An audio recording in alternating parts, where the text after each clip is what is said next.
الحمدللہ رب العالمین والصلاة والسلام علی نبینا محمد وعلی آلہ وصحبہ اجمعین، اما بعد۔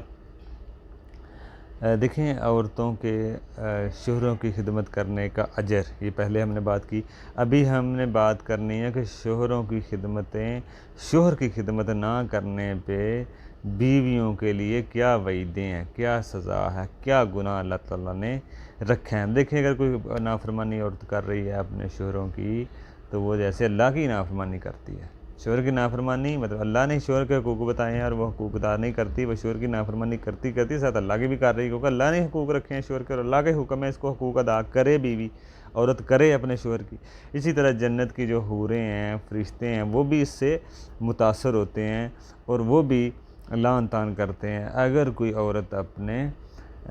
شوہر کو ادا نہیں کرتی۔ جیسے کوئی بیوی اب رات کو شوہر اب اس کو اپنے بستر پہ بلائے اپنی ضرورت کے لیے اور بیوی نہ آئے،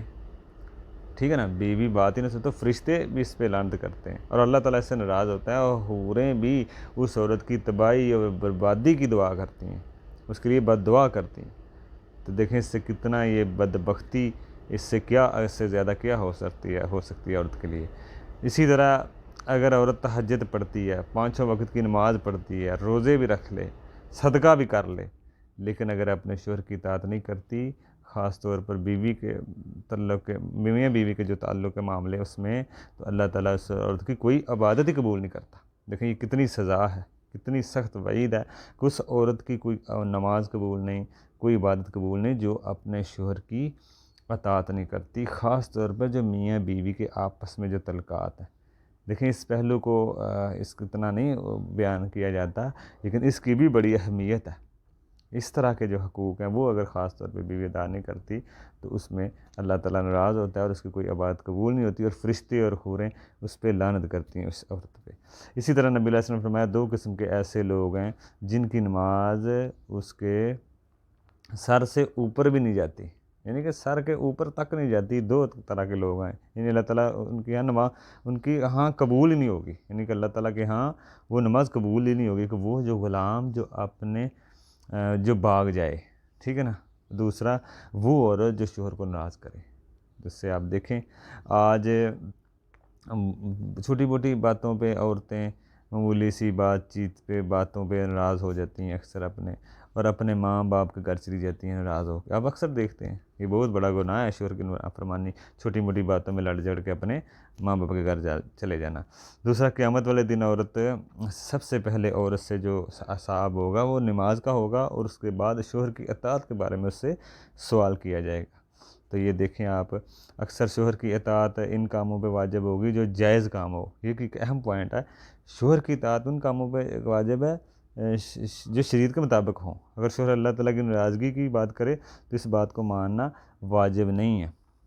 ٹھیک ہے نا۔ جیسے شوہر کرے حالت حیض میں بیوی سے ہم بستری کرنے کا مطالبہ کرے، تو حالت حیض میں تو نفاس میں بیوی سے ہم بستری کرنا حرام ہے، یا رمضان میں وہ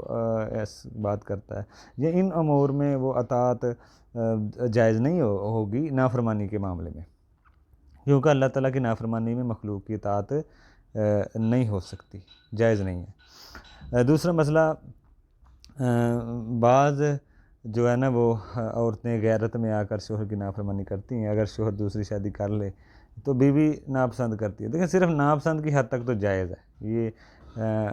نبیوں کی بیویوں کے ساتھ بھی ہو سکتا ہے، صرف ناپسند کی حد تک شادی اگر کوئی کرتا ہے تو وہ تو ٹھیک ہے، ان کی ایک فطری ایک غیرت ہے، لیکن اس سے آگے نہ بڑھیں، یعنی کہ اس سے آگے بڑھ کے وہ طلاق کی ڈیمانڈ ہی کرنا شروع کر دیں، تو یہ غلط ہے، ٹھیک ہے نا۔ تو یہ پھر یہ غلطی ہوگی، کیونکہ اللہ کے فیصلے پہ عورتوں کو راضی رہنا چاہیے۔ اسی طرح آگے امام جوزی رحمہ اللہ لکھتے ہیں کہ بیوی کو مارنے کے بارے میں کہ بیوی کو جانور کی طرح نہ مارا جائے۔ ہاں شرعی حکم ہے تھوڑا بہت سمجھانے کے لیے ہلکا پھلکا، یہ نہیں کہ اس کی ہڈی توڑ دیں، یہ نہیں، بلکہ اس سے بھی پہلے یہ ہے کہ آپ اس کا بستر الگ کریں، پھر ہلکا پھلکا مار لیں، یعنی کہ ہلکا پھلکا کوئی زخم نہ ہو، ڈنڈے سے نہ ماریں، کیونکہ نبی علیہ السلام نے فرمایا نبی علیہ السلام نے فرماتے ہیں کہ تم کو شرم نہیں آتی کہ اپنی بیویوں کو غلام کی طرح مارتے ہو، تو پھر اس کے ساتھ رات کو آپ لیٹتے بھی ہو، ٹھیک ہے نا، اپنی ضرورت بھی پوری کرتے ہو،